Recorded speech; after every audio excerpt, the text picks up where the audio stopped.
Hear WICN anywhere using our online stream at wicn.org, and you can download the free WICN app for Apple and Android phones by searching WICN Public Radio. We're going to delay Jazz Brazil Hour just a moment because I have two young ladies in the office here, Channing Moreland and Makenzie Stokel. That's right. Did I say it right? Hello. Okay, and you guys are on the business side of music, and you have started a new business that the goal of which, and I'll see if I get this right, the goal of which is to match up artists, jazz artists, with people who need to have live performances, like event planners. So, Did I get it right? Exactly. All right, tell me what I missed, though. We book mostly private events, a lot of corporate events, maybe weddings, really anything that somebody might need entertainment for. Okay. We do it all online. So let's say I'm a jazz musician and I'm just not getting too much work, but I'm good. And could I call you and you would talk to me and say, you know what, we could use a trombonist? Mm-hmm. Would you actually do that? Yeah, definitely. I have someone in mind, by the way. Perfect. Send them over. Oh, really? Our platform, so we're called EVAmore, and we have a vetted application process for artists, to ensure that they're the right fit for the kind of private events that we have on our platform. And so they can go on and apply to be on EVAmore, and then, different various events come through based on what event planners are posting. And then an artist can request to play, and they can put out their price, and it goes directly to contract and payment on our platform. So let's say I'm this trombonist, and I've got a quartet, and I go on your EVAmore website, mm-hmm. and there's a place for the performers to register, I guess, mm-hmm. and describe what you do, maybe, and I'm guessing, upload a sample or something? Yeah, you can have live videos, music, cool. Social media, links to everything, your bio, photos. Okay. So the event planner can really get a feel for what they would be booking. So now, when you describe this, it sounds so logical that this service would exist. And yet it seems, are you really the first ones to do something like this? It's definitely, we went to, Makenzie and I met in college at Belmont. Right. And, of course, in Nashville, Tennessee, you're thrown into this music industry where there's so many events going on. And, we totally agree, Marty. You'd think that something like this would have happened by now. There was other ways to do it, maybe not as automated or not a platform like this. There's a few others that do maybe slightly different things, but we just saw such a need to connect vetted artists to get paid, with great events that were happening. And these event planners want awesome entertainment, but they just have no idea where to go because there's such this veil sometimes over the music industry. So, a few years ago, I was working at a company, and I'm a software guy, so we did a release. We were all happy, and the company wanted to throw a party, and they didn't know who to call. So they know that I had music connections. So they said, Marty, what should we do? So I knew some musicians, and we got something together. But that's exactly the kind of thing you would do. Mm-hmm. And it's funny you say that because right at the beginning when we were building this, that's kind of where the name came from. We really wanted it to also feel like a person. Oh. When we're creating this new way for someone to do something, you need to make it as easy as possible. And so we wanted it to feel like Eva was there to help you, and Eva was your event planner. And then it also happens that we've decided EVA stands for events, venues, artists, and even more. So that's where our name came from, and that's the foundation of it, is that someone will always be there to help. She might just be a little bit more computerized than you'd expect. So, like, if let's say I'm the trombone player. I registered. I uploaded some videos, maybe a couple of WAV files or something. Then what happens after that? So event planners will upload their details for an event. And if you meet the genre and kind of pricing criteria, you get notified that the new event is up and you can go bid for the event. Oh, so like me, the trombone player, would also put information about what kind of payment I'd be expecting. Mm-hmm. Probably a range, right? Mm-hmm. Min, max, whatever. Exactly. Okay. Now, is there any human contact typically, or what happens with that? And when does that happen? Mm-hmm. Yeah, on the site you can communicate with one another, and we do all the payment and contracts. So in negotiation of everything all online. Okay. But then obviously once like day of event hits, you guys will be in communication. Really, however much you want to. Okay. So now this is one of my tough questions. So how do you get paid? Yeah, so we really wanted to keep it industry standard so that people felt comfortable with it. But we also, another reason we started this is because we felt like some of the companies out there weren't being fair to artists. They were taking really big cuts on top. And so we keep it industry standard and we act like a booking agent to them. We take 10% of anything you book. There's no subscription. You don't have to pay to play or anything like that. Okay. But when you book that event, we take a commission. Okay, so let's say my trombone with a quartet, and I say, we will do a gig, a 3-hour gig for $150. I'm just making up stuff. I don't even know if that's realistic. But so then you would get 10% of that. Exactly. Okay, that's interesting. Okay, and how many artists do you have now under what do you call that? Under contract. They're not really contract. There's no contract, is there? It's non-exclusive. Plenty of There artists. is a contract. I mean, for the event. Mm-hmm. Oh, so for every time the performer goes and does an event under you, they sign a contract that has the 10% thing in.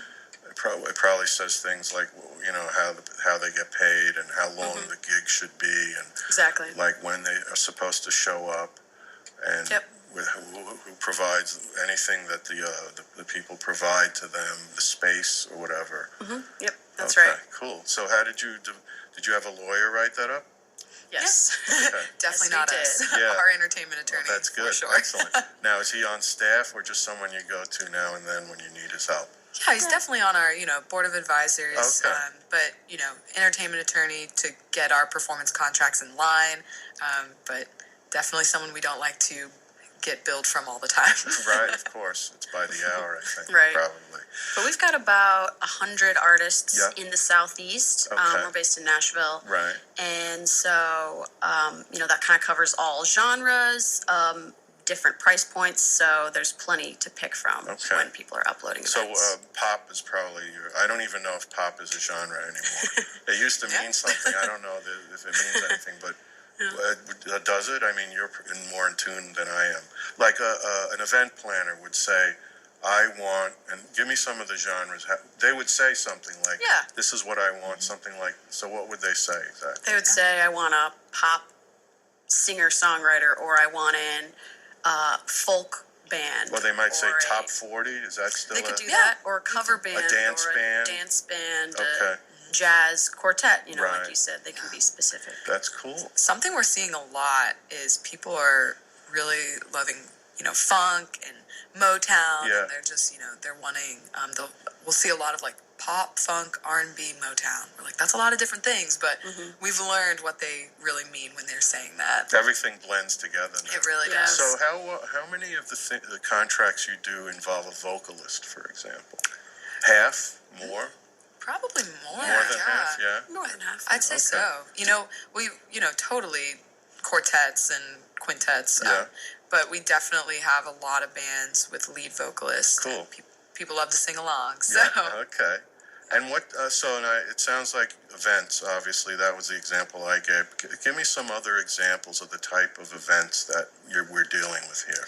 Yeah, so it's actually, when we built this company, when we built EVAmore at Belmont in Nashville, we really built it for the college community because that's where we were. So we first started with, putting on different events on college campuses. That's how Facebook started, Hey. right? You saw that movie. Oh, yeah. And it's cool since we're at a conference there right now. That's right. So we'll get to that. Yeah. But, so of course in the position we were in, we were putting on events for college events and campuses. But then when we graduated and went full time with this, we saw such a need in the corporate world. Yeah. And so a lot of events that are on the platform right now is there's a conference or a convention for a major, corporation in the U.S. and they need entertainment. Or there's just a private party that wants something fun, or a birthday party in a hotel, or there's so many different kinds. I see. Yeah. And so before you, there might be, you look in the paper or you go online and look for agents or just bands who are promoting themselves, that kind of thing, kind of hit or miss, I guess. Yeah. Not a really easy way to find vetted quality entertainment that you would be sure. Now, when you say vetted, what does that mean? You go watch them perform? You say, where are you going to be? I'm going to be at this bar over here, and you would go and check it out and see how they sound? Yeah, we've definitely, all the artists that we book, we've seen them live. We know they have content online that you can see. They have tour experience. They have somewhat of a following.